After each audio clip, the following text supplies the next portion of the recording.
Assalamualaikum warahmatullahi wabarakatuh. Perkenalkan, nama saya Rizka Aini Sahiri selaku moderator sekaligus pemaparan materi pada video kali ini.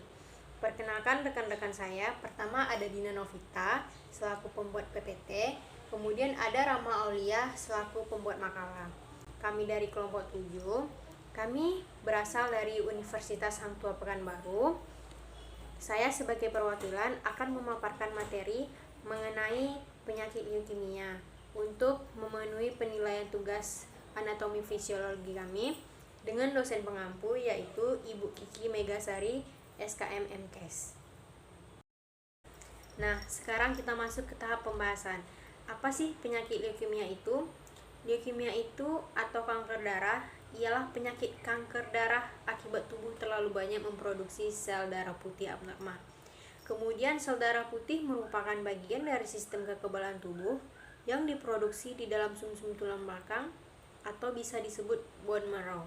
Leukemia ini dapat terjadi pada orang dewasa dan anak-anak.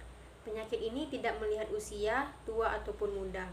Kemudian yang kedua, manifestasi klinis penyakit leukemia atau bisa juga disebut sebagai gejala dari penyakit leukemia.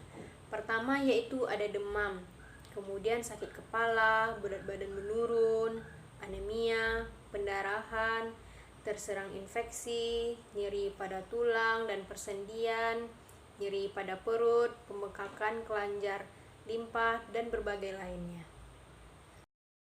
Kemudian kita masuk pembahasan selanjutnya yaitu etiologi atau disebut juga sebagai penyebab penyakit leukemia ini muncul di diri kita. Pertama yaitu memiliki anggota keluarga yang pernah menderita leukemia, misalnya dari garis keturunan atau saudara kita yang sedarah yang pernah mengalami penyakit ini. Kemudian yang kedua, menderita kelainan genetika seperti Down syndrome. Ketiga, menderita kelainan darah seperti sindrom myelodysplasia. Keempat, memiliki kebiasaan merokok. Nah, bagi seseorang yang sering merokok di sehari-hari, itu akan mempercepat untuk penyakit leukemia ini datang kepada diri kita. Kelima, pernah menjalani pengobatan kanker dengan kemoterapi atau radioterapi. Keenam, bekerja di lingkungan yang terpapar bahan kimia seperti benzena. Nah, maksudnya di sini kita bekerja di lingkungan yang penuh dengan bahan kimia yang hampir tiap hari kita hidup dan kita hirup di sekitar kita sehingga membuat pernapasan kita terganggu dan aliran darah kita terganggu. Kemudian kita masuk ke tahap patogenesis, yaitu ditemukannya sel leukemia pada dinding pembuluh darah leptomeningil mengarah pada hipotesis bahwa sel-sel yang bersirkulasi mengalir di pembuluh darah dan menginvasi jaringan otak di sekitarnya.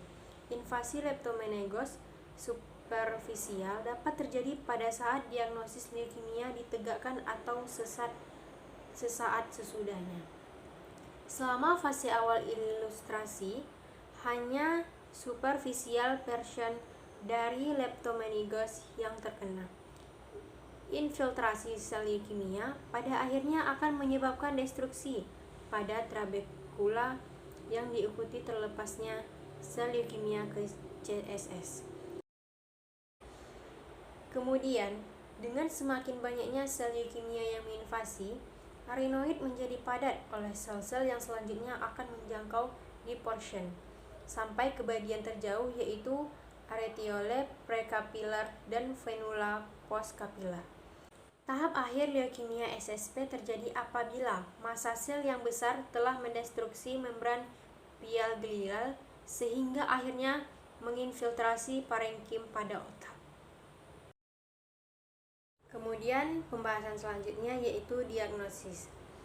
Diagnosis pada penyakit leukemia yaitu pertama pemeriksaan morfologi darah tepi, aspirasi sumsum tulang, dan biopsi sumsum tulang. Kedua, ada pewarnaan sitokimia. Ketiga, imun fenotip. Keempat, sitogenetika, dan kelima, diagnostik molekuler. Baiklah, kita masuk kepada faktor risiko pada penyakit leukemia. Faktor ini terbagi menjadi dua, yaitu faktor internal dan faktor lingkungan. Faktor internal yaitu jenis kelamin anak, urutan kelahiran anak, berat anak lahir, usia ibu saat mengandung anak, usia ayah ketika ibu mengandung anak, riwayat keguguran kepada ibu, dan terakhir riwayat pemberian ASI kepada anak. Faktor lingkungan pertama yaitu ada paparan radiasi sutet, yaitu rumah yang dekat dengan sumber radiasi. Kedua, ada paparan inseksuda rumah tangga, seperti penggunaan obat nyamuk, itu akan mempercepat penyakit leukemia terhadap anak.